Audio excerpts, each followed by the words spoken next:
I did not expect to find my son sleeping in a parking lot, and I certainly did not expect to find my grandsons curled against him like refugees hiding from the cold. I had flown in before dawn, carrying nothing but a small suitcase and a quiet excitement I had not felt in years. My son Daniel was turning 38 that weekend, and I wanted to surprise him the way his mother used to before she passed. No phone call, no warning. Just me showing up with a grin and a birthday hug. I imagined his laugh, the way he always shook his head when caught off guard, pretending to be annoyed even though I knew he loved it. The parking lot stretched endlessly under a pale winter sky. Rows of cars sat still and indifferent, their windows fogged with breath and time. As I walked between them, scanning license plates half distracted, something made me slow down. A dark gray sedan, engine cold, windows misted from the inside. I told myself it was nothing. Then I saw movement. A shape shifted in the back seat. A hand. A head lifting slightly. I stepped closer, my stomach tightening with a feeling I did not recognize yet. The closer I got, the clearer it became until denial was no longer possible. Daniel was inside. My son. He was lying awkwardly across the back seat, his jacket pulled up around his shoulders, his face unshaven and hollow. Pressed against him on either side were two small bodies under a single worn blanket. One boy had his thumb in his mouth. The other clutched the edge of Daniel's sleeve like it was an anchor. My grandsons. The world went quiet in a way I had only experienced once before, the day my wife died. That same hollow silence. That same feeling that something fundamental had cracked. I knocked softly on the window. Daniel's eyes flew open. For a split second, he did not recognize me. Then his face changed. Not relief, not surprise, shame, raw and unguarded. He opened the door slowly, careful not to wake the boys. "Dad," he whispered, "what are you doing here?" I swallowed hard. My voice betrayed me anyway. "What am I doing here?" He looked away. His shoulders slumped as if the weight of the moment finally pressed down on him. I saw it then. The exhaustion, the quiet panic, the look of a man who had been holding himself together by pretending no one was watching. Nathan stirred first. He blinked up at me, confused, then smiled when recognition set in. "Grandpa." That single word broke something open in my chest. "Hey, buddy," I said, forcing my voice steady. "Hey." Oliver followed, rubbing his eyes, hair sticking up in every direction. He frowned at the open door, the cold air, then saw me. "Grandpa, are we going somewhere?" "Yes," I said without hesitation. "We are." I crouched down so I was level with them. "How about you two come with me and get some breakfast, huh? There is a place inside with warm food. Your dad and I just need to talk for a bit." Daniel opened his mouth to protest. I stopped him with a look. "Let me take care of them." The boys nodded eagerly. To them, this was an adventure, a change, something new. They did not see the parking lot the way I did. They did not understand why their father had been sleeping upright or why his hands shook when he zipped their coats. As we walked away, I glanced back. Daniel stood by the car, frozen so, watching us like a man afraid the ground might disappear beneath him if he moved. An hour later, the boys were eating scrambled eggs at a small diner near the terminal, laughing softly over spilled juice. I sat across from Daniel at a separate table. Up close, he looked thinner than I remembered. Older. The kind of tired that sleep does not fix. "Tell me," I said quietly. Everything. He stared at his hands for a long moment before speaking. She left 3 months ago. I waited. Not just left, he continued. She took everything. My chest tightened. Everything is a big word. The house, the savings, the business account. She had me sign papers, Dad. Said it was temporary. Said it was for tax reasons. I trusted her. My jaw clenched. One day I came home and the locks were changed. There was a notice on the door, a legal order. I was not allowed inside, not allowed near her, not allowed near the kids without supervision. That does not make sense, I said. There has to be a reason. He laughed bitterly. That is what I thought too. Until I realized she had already given them one. He looked up at me then, and I saw fear in his eyes. Not the fear of losing money, the fear of losing his children. They said I was unstable, Dad, dangerous, that the boys were not safe with me. I shook my head slowly. No, that is not who you are. I know, he whispered, but they believed it. And after a while, I almost did too. I looked over at Nathan and Oliver, their faces smeared with ketchup, their legs swinging beneath the table. This was not over, not even close. And whatever had put my son in that car was about to come into the light, whether it wanted to or not. Daniel did not speak right away. He kept watching the boys as they ate, as if memorizing the way they laughed, the way Oliver always lined up his fries before eating them, the way Nathan leaned too far back in his chair without realizing it. It was the look of a man afraid that even this ordinary moment could be taken from him. She did not just leave me, he finally said. She erased me. I leaned forward. Start from the beginning. Her name was Laura, he said. You know that. You liked her. Everyone did. She was charming, organized, always said the right things. I thought that meant we were a team. He told me how it began slowly, so slowly he had not noticed the shift until it was already complete. Laura started handling the finances when the business took off. She said she was better with numbers. She insisted it would reduce his stress. At first it sounded like care. She asked him to sign papers, always with explanations that made sense at the time. Restructuring, efficiency, temporary adjustments. She would slide the documents across the table late at night when he was exhausted, when the boys were asleep, when trusting her felt easier than reading every line. I never thought she would use that trust against me, he said. She was my wife. The house came next.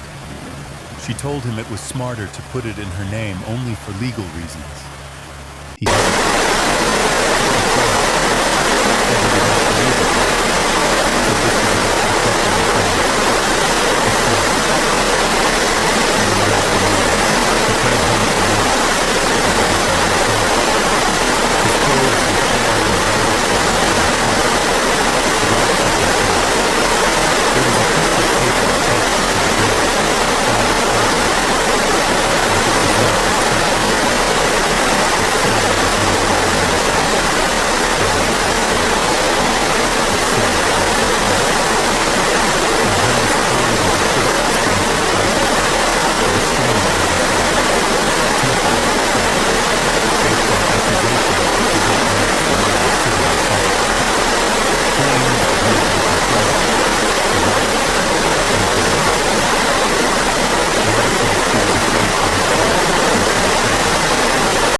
I asked her why she did this, he said.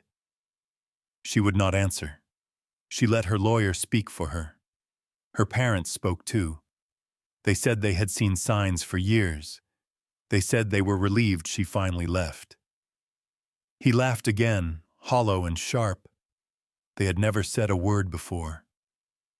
The money disappeared next. The business account had been drained in pieces so small he had not noticed at first.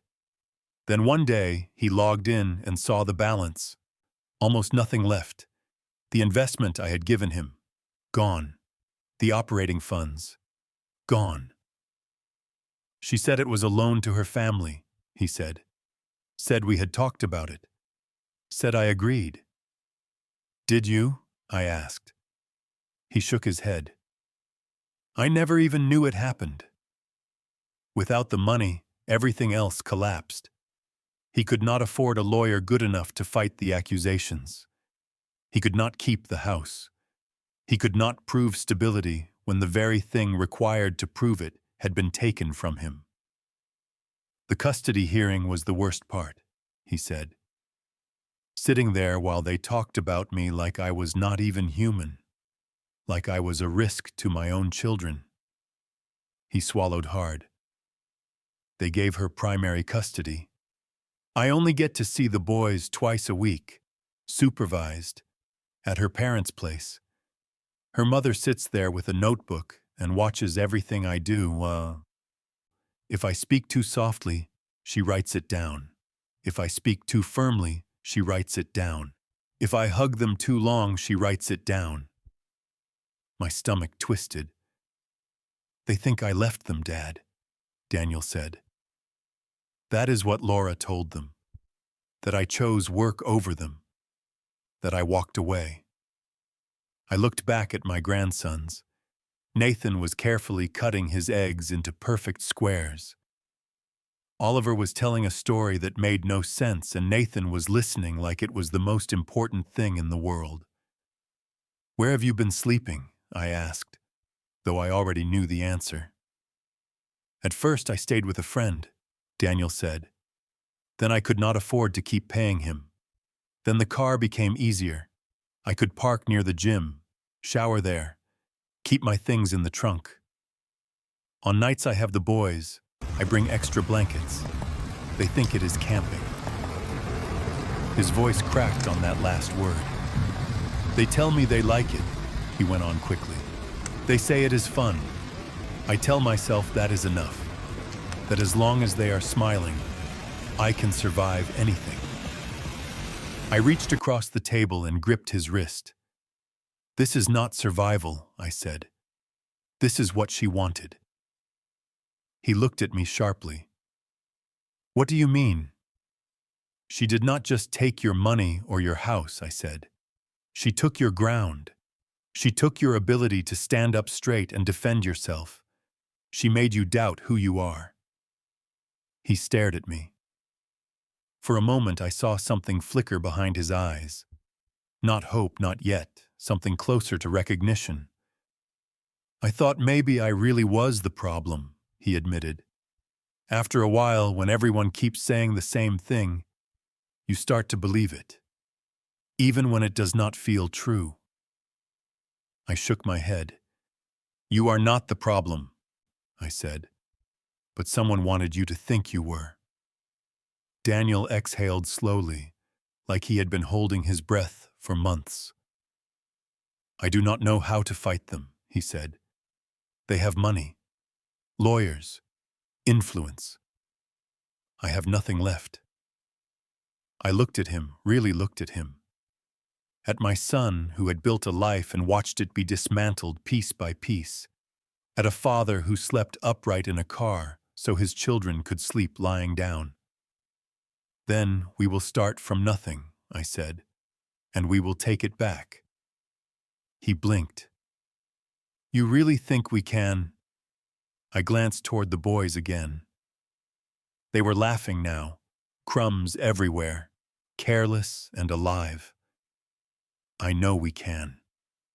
And for the first time since I arrived, I saw Daniel straighten his shoulders just a little. I did not ask Daniel what he wanted to do next. Some moments in life are not meant for discussion. They are meant for decisions. When the boys finished eating, I paid the bill and stood up. Daniel followed me outside in silence. The cold air cut through us as we stepped into the open space between the buildings. Cars passed. Planes roared overhead. Life went on, indifferent to the quiet collapse that had happened in a parking lot only hours earlier. "We are not going back to that car tonight," I said. Daniel hesitated. "Dad, I do not want to burden you. I can manage." I turned to him fully. "You are not managing. You are surviving. And there is a difference." He did not argue again. I booked 2 adjoining rooms at a small hotel not far from the airport. Nothing fancy. Clean, warm, safe. When the boys saw the beds, their faces lit up like it was a palace. They jumped onto the mattresses, laughing, asking if they could watch cartoons. Daniel stood in the doorway, unmoving, as if afraid the scene might vanish if he stepped too far inside. "Go sit down," I told him. "I will handle the rest." That night, after the boys fell asleep tangled in blankets, I sat at the small desk by the window. Toronto's lights stretched endlessly outside, cold and distant. Daniel sat on the edge of the bed behind me, his hands clasped together, waiting. I pulled out my phone. The first call was to a man I had known for more than 3 decades. His name was Andrew Keller. We had built businesses together once, argued, won, lost, and somehow remained friends through all of it. He was not just a lawyer, he was a strategist. "Andrew, it's me." "James," he said, "you do not call this late unless something is wrong." I told him everything, not just the facts, but the way I found Daniel. The boys in the back seat, the restraining order, the missing money, the custody ruling. When I finished, there was a pause on the line. "This is not a simple family dispute," Andrew said carefully. "This is a coordinated takedown. If even half of this is true, your son has been targeted." That word stayed with me. Targeted. "I need the best family law attorney you know in this province," I said. "Someone who understands financial abuse, not just custody schedules." "Money is not the issue," Andrew replied. "Time is, and credibility. I will make some calls." When I hung up, Daniel was staring at the floor. "You did not have to do that," he said quietly. "I did," I replied, "because they are counting on you being alone." The second call was harder. Her name was Claire Donovan. We had not spoken in years. She worked in investigations now, not private. Government. Once, long ago, I had helped her through a situation where most people walked away. She never forgot that.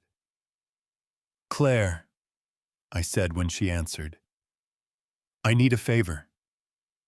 She listened without interrupting. When I finished, she exhaled slowly. "This sounds familiar," she said. "The accusations, the money moves, the family involvement. I cannot promise anything official, but I can look." Quietly. That was all I needed. I ended the call and leaned back in the chair. For the first time since I arrived, I felt the ground steady beneath my feet. Daniel looked at me, his eyes searching. "What are you doing, Dad?" I met his gaze. "I am making sure they regret assuming no one would come for you." The next few days moved quickly. I rented a furnished apartment on a short-term lease. 2 bedrooms. A couch that pulled out. Close enough to a school, and far enough from Laura's parents, that Daniel could breathe. When we brought the boys there, they ran from room to room, arguing over who got which bed, their laughter echoing off walls that had been empty only hours earlier. Daniel found work faster than he expected. A former colleague heard what had happened and offered him a contract position. Not glamorous, not permanent, but honest work that paid on time. I watched my son change in small ways. He slept through the night. His shoulders loosened. He laughed, softly at first, then more freely. But beneath it all, I could still see the tension, the waiting, like a man expecting the floor to drop out from under him again. One evening, as we sat at the small kitchen table, Daniel spoke without looking up. "What if they come after you next?" I smiled faintly. "They already have." He frowned. "People like that do not stop when they win," I continued. "They stop when they are exposed, and that is what we are going to do." He swallowed. "I am scared, Dad." I reached across the table and placed my hand over his. "I know. So am I. But fear does not mean we do nothing. It means we do something carefully." Outside, the city hummed. Inside, my grandsons slept in real beds for the first time in weeks. And somewhere, the people who thought they had erased my son had no idea that the game had just changed. The lawyer Andrew recommended did not smile when we met her. Her name was Eleanor Brooks. She was in her early 40s, sharp-eyed, precise, the kind of woman who listened more than she spoke and spoke only when she had already reached a conclusion. Her office was quiet and orderly, with no family photos on the walls and no distractions on her desk. That told me everything I needed to know. "Tell me the part you are most afraid to say out loud," she said to Daniel after introductions were done. Daniel hesitated. Then he looked at me, then back at her. "That maybe they are right," he said. "That maybe something is wrong with me and I just cannot see it." Eleanor did not react. She simply nodded, as if he had confirmed something she already suspected. "That is the lie that almost always works," she said calmly. "When someone takes away your money, your home, your reputation, and your children, they want you to believe it happened because you deserved it. That way, you stop fighting." She turned to me. "I am going to ask some uncomfortable questions, not because I doubt your son, but because the court will." She went through everything with methodical precision. Dates, documents, emails, the wording of the restraining order, the exact phrases used in the affidavits accusing Daniel of being unstable. She paused when she reached the mental health claims. "They are saying you are unpredictable and emotionally volatile," she said. "Have you ever been diagnosed with anything that could support that claim?" "No," Daniel replied. "I saw a therapist for a few months last year.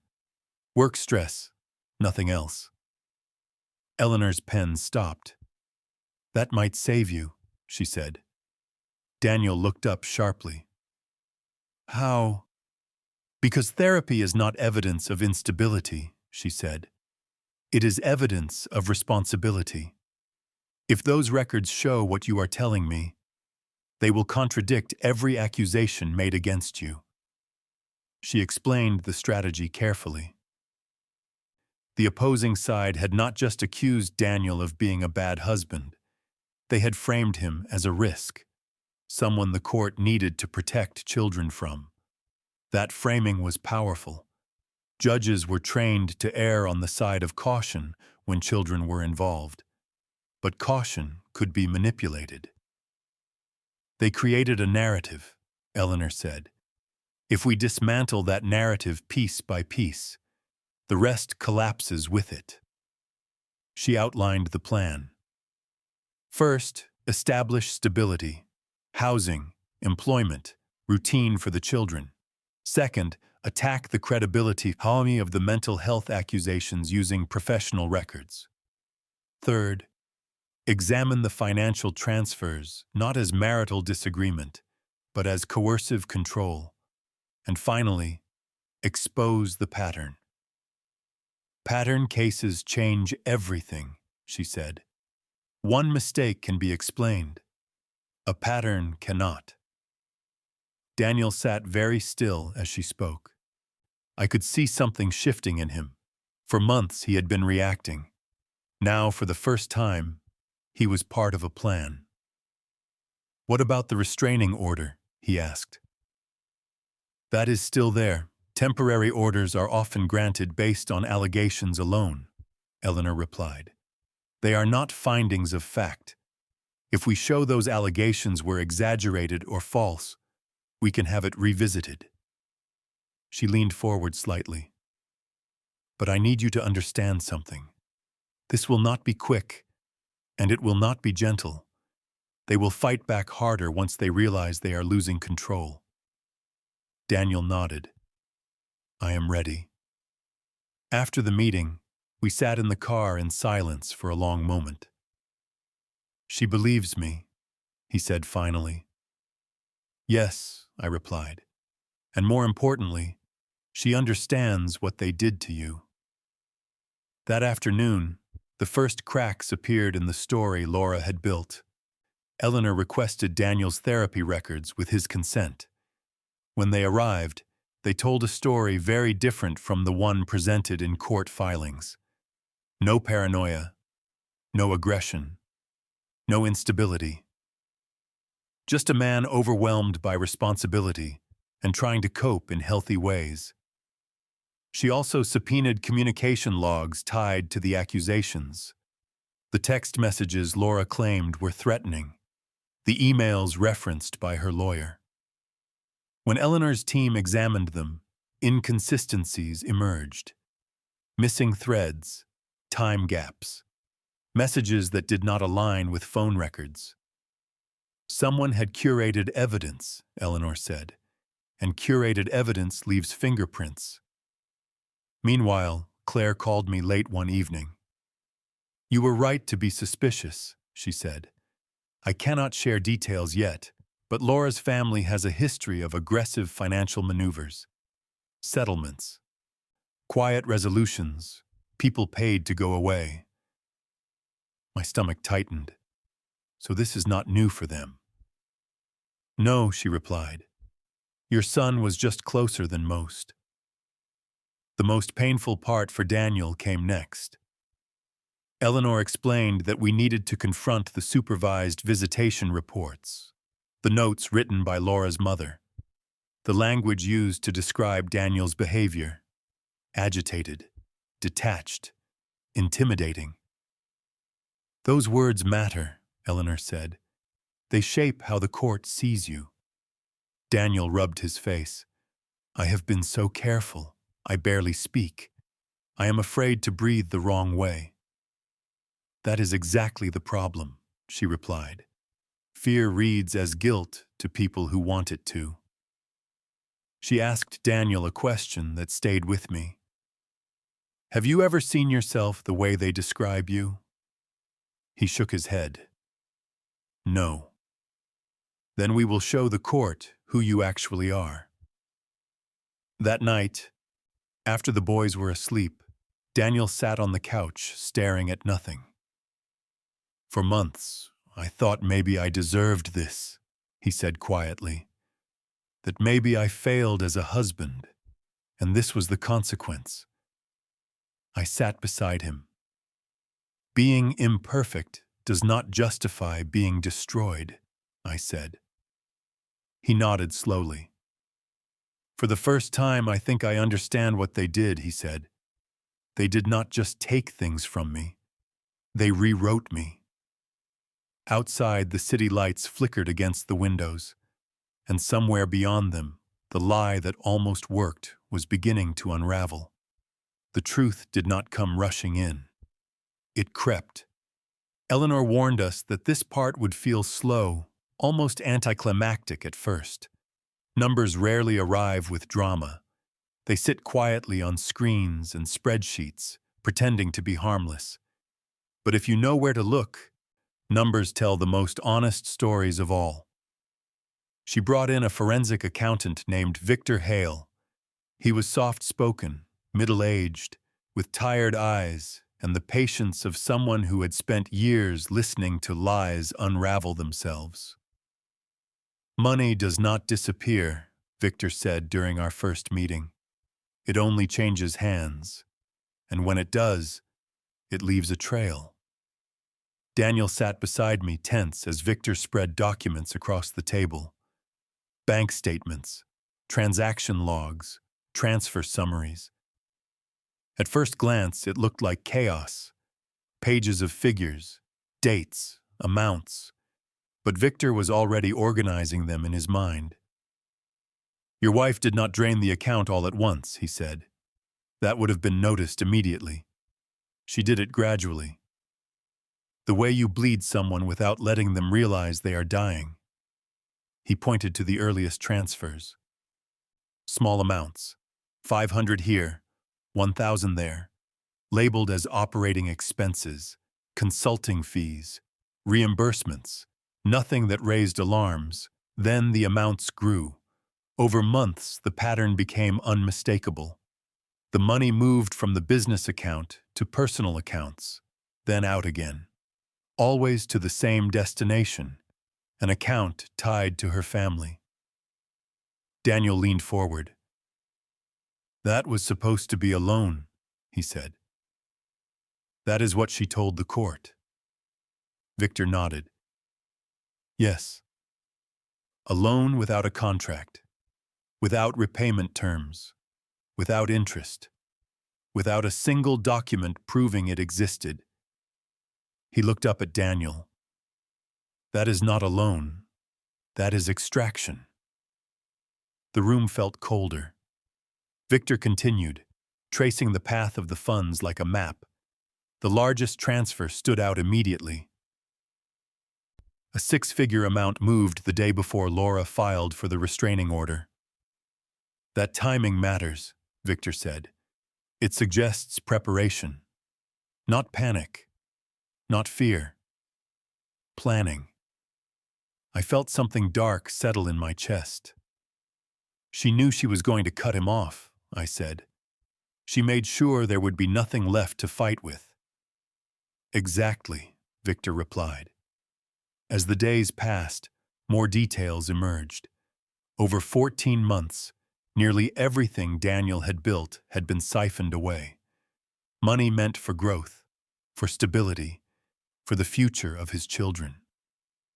When Victor finished his analysis, he looked at us quietly. "This is not marital mismanagement," he said. "This is embezzlement. And whoever received these funds knew exactly what they were accepting." Daniel stared at the papers as if they might accuse him back. "My kids were sleeping in a car," he said slowly, "while this money sat in someone else's account." I placed my hand on his shoulder. "And now we know where it went." But the money was only half the story. Claire called again, her voice lower than usual. "I did some digging," she said. "Off the record, Laura's family has been involved in similar disputes before. Business partners who suddenly lost access. Divorces where assets vanished before proceedings began.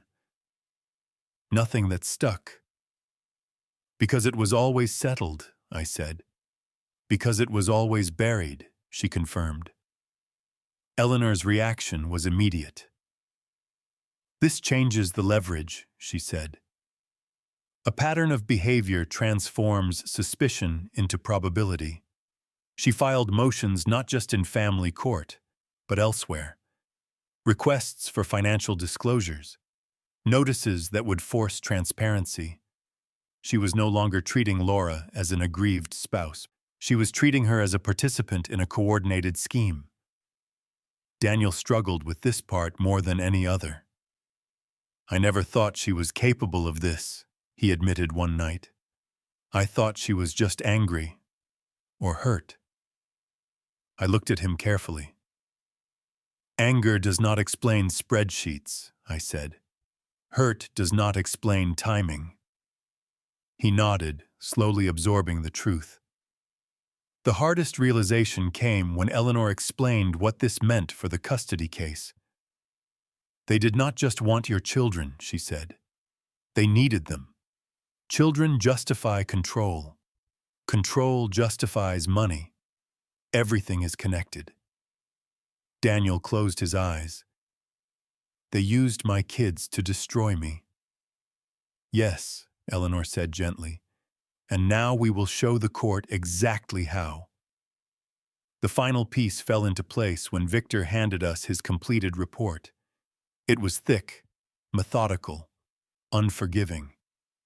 "This document will not speak loudly," he said, "but it will speak clearly." Eleanor smiled for the first time since we met. "Clarity wins cases," she said, "especially when lies have had too much room to breathe."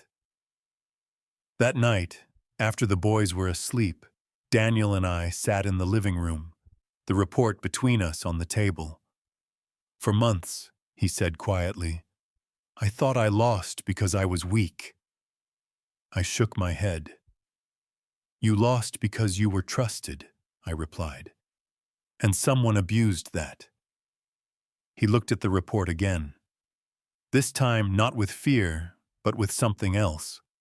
Resolve. And somewhere the people who believed money could erase a father had no idea that every dollar they took was about to be used to expose them. If the money exposed the motive, the visits exposed the lie. The supervised visitation was supposed to be evidence against Daniel. That was how Laura's family designed it. Twice a week, in a living room that did not belong to him, under the watchful eyes of people who wanted him to fail. Every movement observed, every word interpreted, every moment written down and reshaped later. Laura's mother sat in the corner each time with a notebook on her lap. She never missed a detail. Or rather, she never missed the details she wanted to invent. Father appeared tense. Children seemed hesitant. Interaction felt forced. That was the language Eleanor showed us from the reports. Daniel stared at the pages in disbelief. "None of that is true," he said. "The boys run to me. They talk non-stop. They hug me." Eleanor nodded. "I know. And that is why this part is dangerous. Written lies are powerful unless they are challenged with something stronger." "What could be stronger than written reports?" Daniel asked. "Reality," she replied. She explained the legal boundary carefully. The visits were in a shared space. Notices about recording were posted. Audio recording was permitted. Video was not necessary. From that day on, Daniel recorded every visit. Not to trap his children, not to provoke anyone, just to preserve what actually happened. The first recording was painful to listen to. Nathan's voice, high and excited. "Daddy, guess what I learned at school?" Oliver interrupting. "No, let me tell him first." Daniel laughing, telling them to slow down, asking questions, encouraging them. No fear, no hesitation, no distress. Just children with their father. And in the background, the faint scratching of a pen. Over the next several weeks,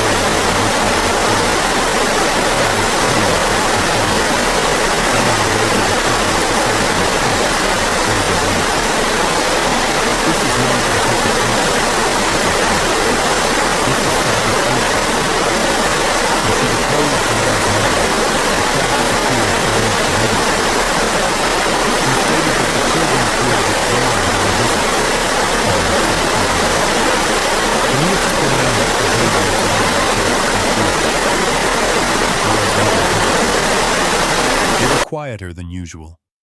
Quieter compared to what? Compared to how children normally behave. Do you have training in child psychology? No. Did the children ever verbally express fear of their father? No. Did they ever refuse physical contact with him? No.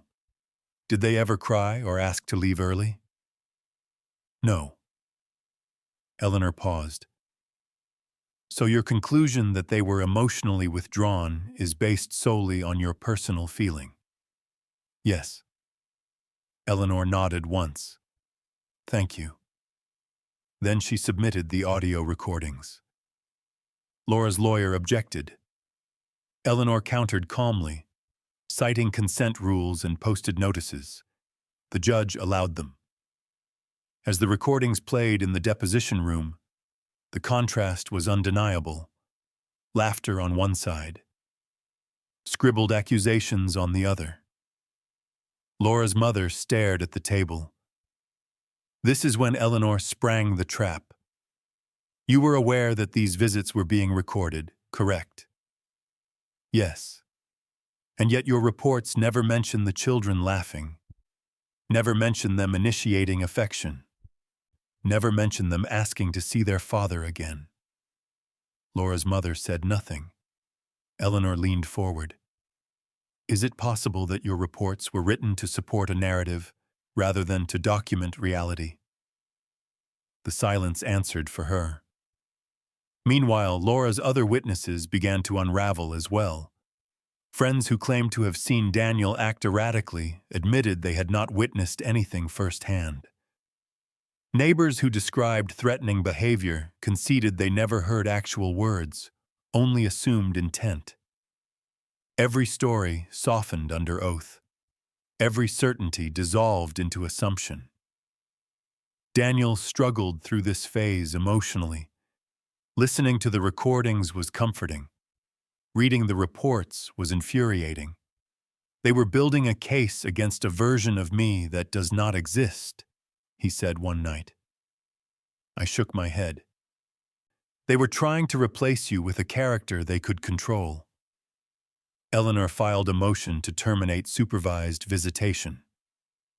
Her argument was precise. The supervision was not protecting the children. It was being used to manufacture evidence. The reports were inconsistent with recorded reality. The supervision itself was causing harm by disrupting a healthy parent-child bond. The response from Laura's side was panicked. They accused Daniel of manipulation, of staging behavior, of coaching the children. Eleanor responded with dates, timestamps, and consistency. Children do not perform the same unscripted behavior dozens of times across weeks, she said. This is not a performance. This is attachment. For the first time, the court began to question not Daniel's behavior, but Laura's. And that was the moment everything shifted. Daniel noticed it too. They are not looking at me the same way anymore, he said after one hearing. They are watching them now. Yes, I replied, because liars eventually reveal themselves when they are forced to keep lying. The trap Laura's family built relied on silence, isolation, and unchallenged authority. They never expected documentation. They never expected patience. They never expected someone willing to let the truth speak without embellishment. And as the case moved toward its final hearing, one thing became clear. The system they tried to weaponize was about to turn and look directly at them. The courtroom did not feel dramatic when we walked in. It felt heavy. Daniel sat beside me, hands folded tightly, eyes forward. He wore a simple jacket, the same one he had worn to interviews and school meetings. The uniform of a man rebuilding his life piece by piece. Across the room, Laura sat with her parents and her legal team. She looked composed, confident, like someone who still believed the story would protect her. The judge entered. Everyone stood. When we sat again, the room settled into a tense stillness that made every sound feel louder than it should have been. Eleanor stood first. "Your Honor," she said calmly, "this case began as a custody dispute. What the evidence now shows is something far more serious." She did not raise her voice. She did not dramatize. She laid out the facts like bricks, one after another, building something solid and unavoidable. She began with stability, Daniel's housing, employment, school records showing the children thriving, medical checkups, teacher statements describing two well-adjusted boys who spoke lovingly about their father. Then she moved to the mental health accusations. She presented the therapy records, not summaries, originals, notes documenting stress management, accountability, self-reflection, no aggression, no instability, no danger. The accusations, Eleanor said, were not only unsupported, they were contradicted by professional evidence. Laura's lawyer stood to object. The judge waved him down. Let her continue. Eleanor shifted to the supervised visitation. She introduced the written reports first. The language, the conclusions, the repeated claims of agitation and emotional withdrawal. Then she played the audio. The room changed. Nathan's voice echoed softly. "Daddy, watch this." Oliver laughing. "No fair, he won." Daniel's voice warm and steady. "You both did great. Tell me about your day." The judge leaned forward slightly. Eleanor paused the recording. "These are not children in distress," she said. "These are children bonded to their parent. The reports submitted to this court describe a reality that does not exist." She then placed the reports and the recordings side by side. One is documentation. One is fiction. A murmur rippled through the room. Then Eleanor turned to the money. Victor's forensic report was entered into evidence. Charts, timelines, clear transfer paths, the timing before the restraining order, the absence of any loan documentation. She let the numbers speak for themselves. "This court is not being asked to decide a disagreement between spouses," Eleanor said. "It is being asked to recognize a pattern of financial coercion designed to strip one parent of the ability to defend himself." Laura's lawyer rose quickly. "Your Honor, my client maintains that these transfers were legitimate and—" Eleanor turned slightly. "Then we should hear from her directly." Laura was called to the stand. She walked up with confidence that faded with every question. "You testified that the funds transferred were a loan," Eleanor said. "Where is the agreement?" "It was verbal." "For how much?" "Multiple amounts, totaling nearly $300,000. "Yes." "And when was this loan to be repaid?" "I do not recall." "You do not recall repayment terms for a loan of that size?" "No." Eleanor nodded. "You also testified that Daniel was aware of these transfers?" "Yes." "Phone records show no communication between you on the days the largest transfers occurred. Can you explain that?" Laura hesitated. "I do not remember every conversation." "Of course not." Eleanor moved on. "You claimed Daniel sent threatening messages. You provided screenshots." "Yes. Those screenshots were analyzed. The metadata indicates they were created on a computer, not captured from a phone." "Can you explain that?" Laura's face flushed. "I do not know. Maybe there was a glitch that altered timestamps and removed message threads. Her lawyer objected. The judge overruled. Laura's voice faltered. I was scared. I did what I thought I had to do. Eleanor waited. Then she asked the question that broke the room. Did you ever encourage Daniel to seek help if you believed he was unstable? No. Did you ever tell the court that he was already seeing a therapist? No. Did you ever tell the children their father wanted to see them? Laura said nothing. Eleanor turned to the judge. Your Honor, this case is not about one mistake. It is about a coordinated effort to remove a father from his children's lives while transferring his resources elsewhere. The evidence is consistent. The pattern is clear. Laura's lawyer made a final attempt. He spoke of concern, of caution, of the need to protect children. The judge listened. Then she spoke. I have reviewed every submission, she said. The financial records, the recordings, the testimony. She looked directly at Laura. I find your claims regarding Mr. Reeves's instability to be unsupported and, in several instances, contradicted by evidence. I find the financial transfers deeply troubling and lacking any legitimate documentation. She turned to Daniel. Mr. Reeves, the evidence before this court shows a parent who has been unfairly portrayed and systematically disadvantaged. Your children are thriving in your care. There is no basis for continued supervision. Daniel's breath caught. The judge continued. Effective immediately, supervised visitation is terminated.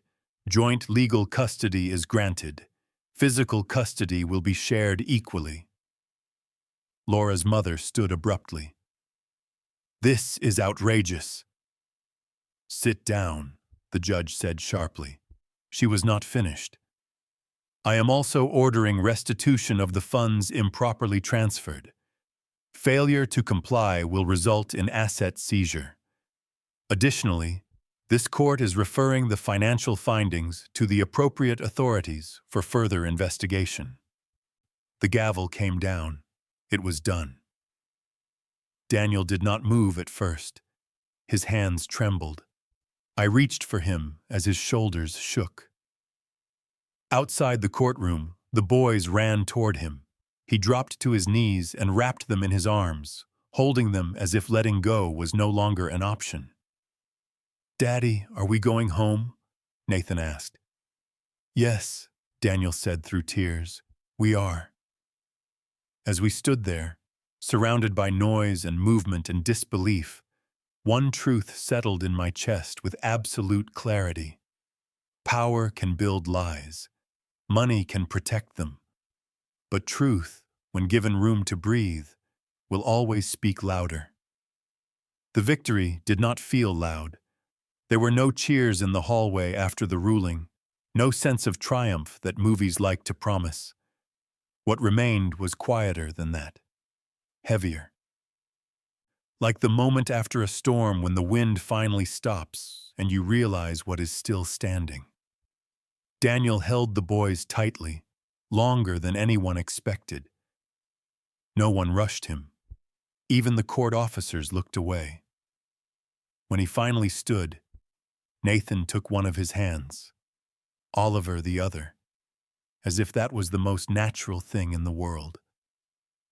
For months, those boys had been told their father was dangerous, unstable, someone to be watched.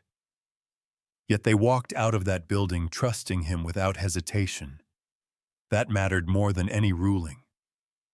The consequences came slowly, then all at once. Within weeks, the financial investigation widened. The transfers Victor had traced were no longer just numbers on paper. They became questions, letters, interviews. Laura's father was forced to explain where the money came from and why it moved the way it did. The explanations did not hold. Laura herself withdrew, not from anger, but from exposure. She attended fewer school meetings, missed pickups, stopped fighting. When restitution was ordered, it was paid quickly, almost desperately, as if money could close a door before more light got in. Daniel did not celebrate any of it. He focused on rebuilding. He started small. A new business, this time with contracts reviewed line by line. No shortcuts, no trust without structure.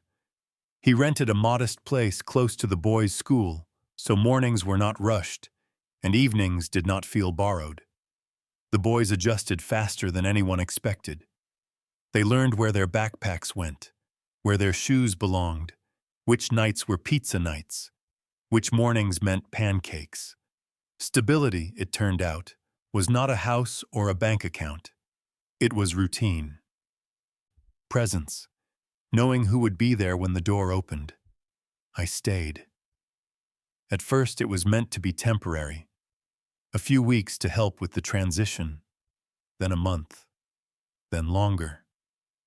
I found a small place not far from Daniel's, close enough that the boys could walk over after school, close enough that help was never a phone call away.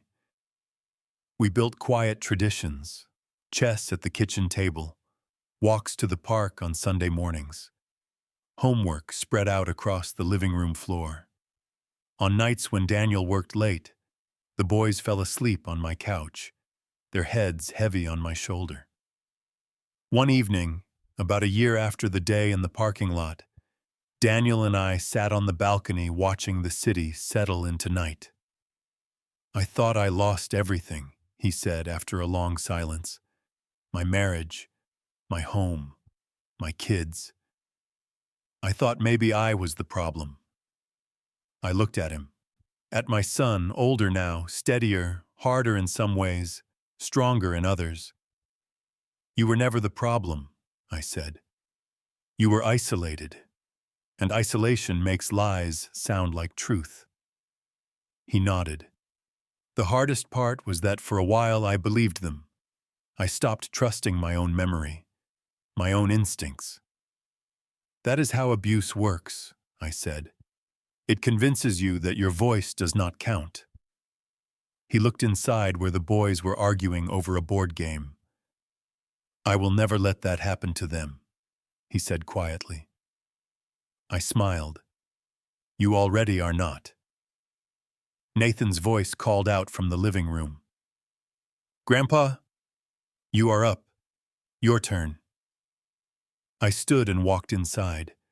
The tower of wooden blocks wobbled between us, unstable but still standing. "Do not let it fall," Oliver said seriously. I sat carefully, steadying my hands. "I will not." And I meant more than the game. Lessons from this story. 1. Trust without awareness creates opportunity for manipulation.